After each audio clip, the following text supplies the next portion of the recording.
हृदय से प्रणाम। भागवत कथा के अंदर पधारे सभी महानुभाव, मातृशक्ति एवं मेरी प्यारी बहना, आप सबने व्यास विष्णु जय श्री कृष्ण। नाथ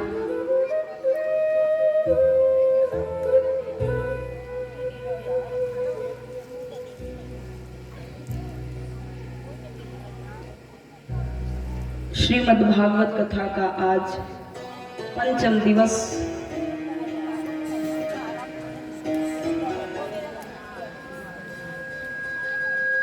चतुर्थ दिवस कथा के अंदर भगवान के सुंदर बाल स्वरूप के दर्शन किए।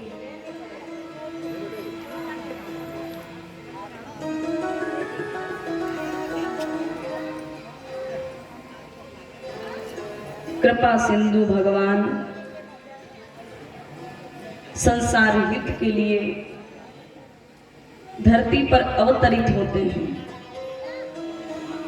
प्यारे, ये जो भगवान है परमात्मा, भगवान को समझना बड़ा कठिन है। कोई बिरला ही होता है जो भगवान को समझ पाता है। भगवान को समझना बड़ा कठिन है। दुनिया के अंदर कोई जीव, कोई प्राणी ऐसे होते हैं जो भगवान को समझ पाते हैं और उनकी लीलाओं को जान पाते हैं। भगवान को यदि समझना है तो वो भगवान अपने धाम से पृथ्वी पर आए हैं। वो किसके लिए आए? हमारे लिए। अरे वो वहां से चल कर के यहाँ तक आया है तो हम देरी क्यों करें? हमें भी उन तक जाना चाहिए, उनके पास, उनके निकट, उनके चरणों में हमें जाना चाहिए। क्षण भर की देर नहीं होना चाहिए।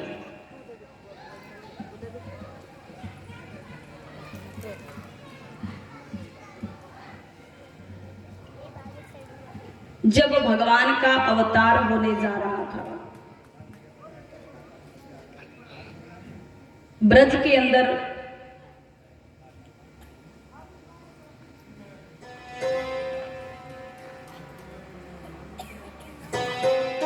आज वसुदेव जी के लाला भयो और यशोदा जी के लाली भई।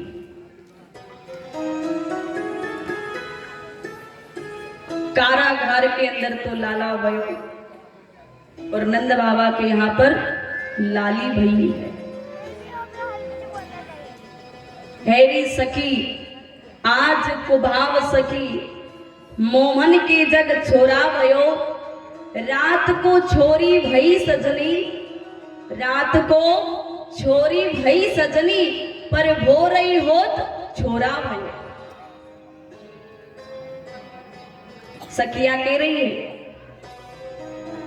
यशोदा जी की हुई तो छोरी थी, पर रातों रात कोई नहीं जानता, न किसी ने देखा, अदला बदली हो जाती है, छोरी ते छोरा हो। अब यहाँ पर गर्ग संहिता के अंदर टीकाकार वर्णन करते हैं कि जब नंद बाबा कोई 60 साल के बताते हैं, कोई 75, कोई 80, तो यहाँ पर नंद बाबा के आज कोई संतान नहीं है, यानी वृद्धावस्था हो गई, कोई संतान नहीं। पर वो आज सांडिल ऋषि के वहां पर नित्य प्राय उनकी सेवा करने जाते थे। जब हम संत की सेवा करते हैं बड़े भाव से, तन मन से, तो संत कभी न कभी हम पर कृपा करते हैं। तो यहाँ पर सांडिल्य ऋषि ने नंद बाबा को आशीर्वाद दिया और कहा कि आपके यहाँ पर लाला होगा। क्या कहा? कि आपके यहाँ पर एक समय ऐसा आएगा कि आपके यहाँ पर लाला होगा। तो यहाँ पर नंद बाबा कहते हैं, अरे डोकरा के छोकरा कहते होएगो, अभी अब तो बुढ़ापो आएगो, अब छोरा कहाँ से होगा? पर यहाँ पर नहीं, संत का वचन कभी खाली नहीं जाता है। ऋषि ने कहा कि नहीं, आपके यहाँ पर चाहे बुढ़ापा आ गया, वृद्धावस्था आ गई, पर फिर भी आपके यहाँ पर लाला होगा, बड़ा सुंदर लाला। ऐसा सुंदर बालक आएगा जो सभी का मन मोह लेगा, सबको आकर्षित करेगा। और यहाँ पर समय आता है कि आज यशोदा जी गर्भवती हो जाती है। उत्सव मनते हैं, अरे नंद बाबा के यहाँ पर लाला होगा, लाला आएगा, सभी मंगल गीत गाएंगे, बधाई देंगे। जिस प्रकार से हमारे नगर के अंदर आस पड़ोस में, गली में कहीं पर किसी की बहुत परेशानी आती है, संतान होती नहीं, पर जब संतान होने की सूचना जब सभी को मिल जाती है, सब बड़े प्रसन्न हो जाते हैं। प्रसन्न होते हो कि नहीं? हमें दूसरों की खुशी में खुश होना चाहिए। स्वयं की खुशी में तो हम खुश होते हैं, पर यहाँ पर देखो ब्रजवासी क्या कर रहे हैं। लाला कहाँ पर होगा? नंद बाबा के यहाँ पर खुश कौन है? सारे ब्रजवासी, पूरे ब्रजवासी, गोपांगनाएं, ग्वाल बाल नगर के सभी आज बड़े प्रसन्न हैं, खुश हैं कि नंद बाबा जी के यहाँ पर लाला आएगा, लाला आएगा। बड़े प्रसन्न हैं, उत्सव मनाते, मंगल गीत गाते हैं। और प्यारे, जो दूसरों की खुशी में खुश होता है, भगवान भी उन्हीं को मिलते हैं।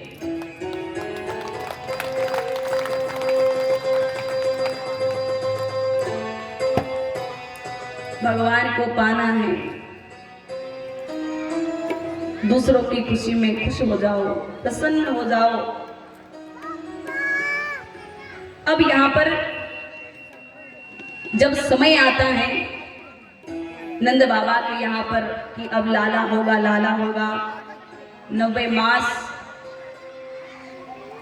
रोहिणी मैया, जो वसुदेव जी की पहली पत्नी थी रोहिणी मैया, वो ब्रज में आ जाती है, गोकुल में आ जाती है, जिनके बलराम जी होते हैं।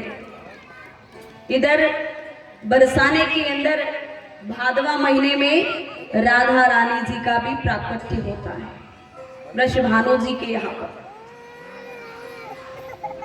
अब समय आता है नंद बाबा के यहाँ पर, जितनी भी गोपियां थी, सखियां थी यशोदा जी की, रोहिणी मैया, सभी इंतजार कर रहे हैं कि अब लाला होगा, लाला होगा, सब देखने जाएंगे, बधाई। तो सुबह से लेकर शाम तक सारी सखियां, गोपियां गीत गा रही है। जब भी किसी के घर में खुशियां आती हैं, उत्सव मनता है, तो सभी मंगल गीत गाते हैं। अब सुबह से लेकर के रात होने आई, पर अभी तक लाला हुआ नहीं, लाला नहीं हुआ। अब गोपियां भी गीत गा गा करके उनका भी गला दुखने लगा, थक गई। तो यशोदा जी से कहती हैं, अरे यशोदा जी, अब हमारे घर में बहुत काम है, लाला का इंतजार करते करते सुबह से शाम होने आई, रात्रि का समय होने आया, अब तो हमारे घर को जाती हैं, थोड़ा घर का कार्य भी करना है, परिवार वालों को देखना संभालना है। जब लाला हो जाए, कछु भी हो जाए, तो हमें आवाज लगा देना, हम दौड़ी चली आएंगे।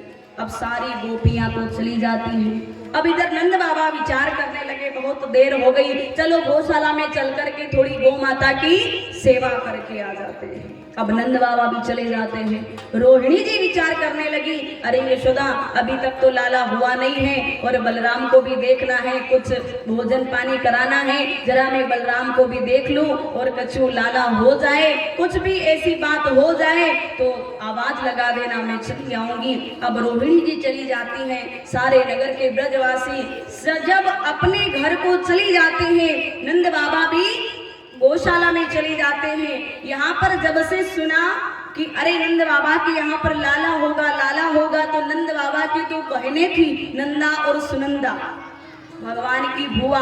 आज नंदा सुनंदा बुआ भी आई है, वो भी कहती हैं, अरे यशोदा जी, कछु हो जाए तो मुझको आवाज लगा दीजिए, और वो भी चली जाती हैं। सब सोने के लिए अपने अपने भवन को लौट जाते हैं।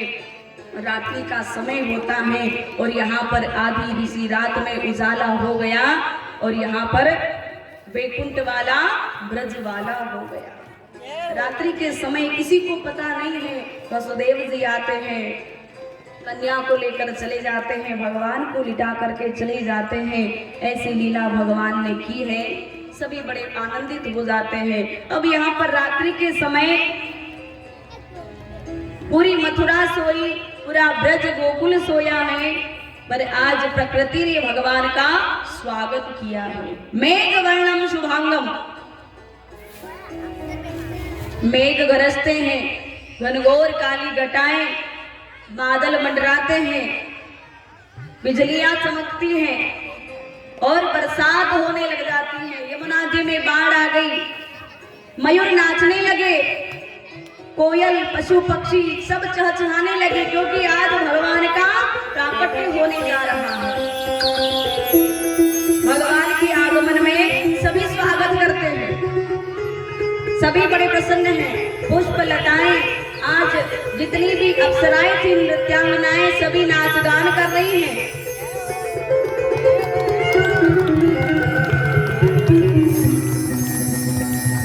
आज देवतागण भगवान की स्तुति करते हैं,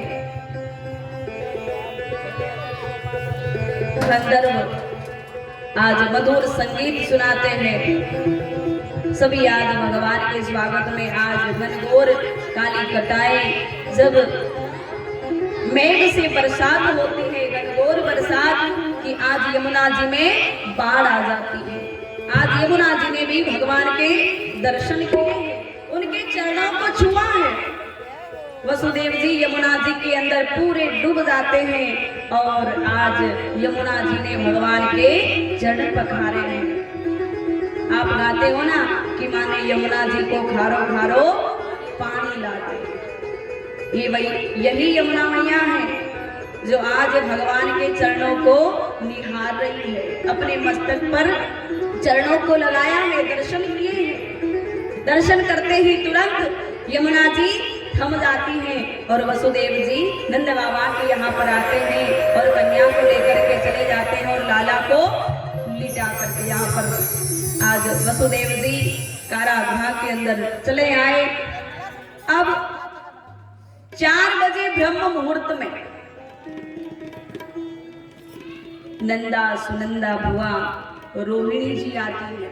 क्या देखा उन्होंने कि अरे नंद बाबा के यहाँ पर, यशोदा जी के यहाँ पर लाला हो गया, लाला हो गया। अरे किसी को पता नहीं, सबको खबर दो, सूचना दो। और यहाँ पर नंद बाबा कहाँ हैं? गौशाला के अंदर। जब से वो गौशाला के अंदर गए हैं, वो क्या करने लग जाते हैं? माला को हाथ में ली और कहने लगे कि अभी तो भयो नाई, आगे की पतो नाई, अभी तो भयो नाई, आगे की पतो नाई। ऐसे माला जाप कर रहे हैं गौशाला के अंदर कि न जाने लाला कब होगा, कब होगा। ऐसे माला जाप कर रहे हैं और इतने में उनको नींद आ जाती है। 4 बजे जब नींद आई तो स्वप्न में उन्होंने क्या देखा कि एक नन्हा सा बालक नंद बाबा की दाढ़ी खींच रहा है। सपने में देखा कि छोटा सा बालक नंद बाबा की दाढ़ी खींच रहा। जैसे ही वो बालक दाढ़ी खींचने लगा कि नंद बाबा की नींद खुल जाती है। नींद खुली और यहाँ पर सुनंदा बुआ बहन आती है और कहती है, अरे नंद बाबा आपके घर में लाला हुई। जैसे ही नंद बाबा ने सुना, नंद बाबा बड़े प्रसन्न हो जाते हैं और आज दौड़े चले आते हैं नंद भवन की ओर। पर नंद बाबा को यहाँ पर सभी ग्वाल वालों ने, ब्रजवासियों ने रोक लिया। अरे नंद बाबा इतने वर्षों के बाद आपकी यहाँ पर शुभ घड़ी आई है, कम से कम थोड़े तैयार तो हो जाओ। ऐसे क्या जा रहे हो? तैयार हो जाओ। आज नंद बाबा को तैयार किया है। नंद बाबा तैयार हो जाते हैं और आज सभी मंगल गीत गाते हैं, बधाइयां देते हैं। ये उत्सव कई दिनों तक चलता रहा ब्रज के अंदर।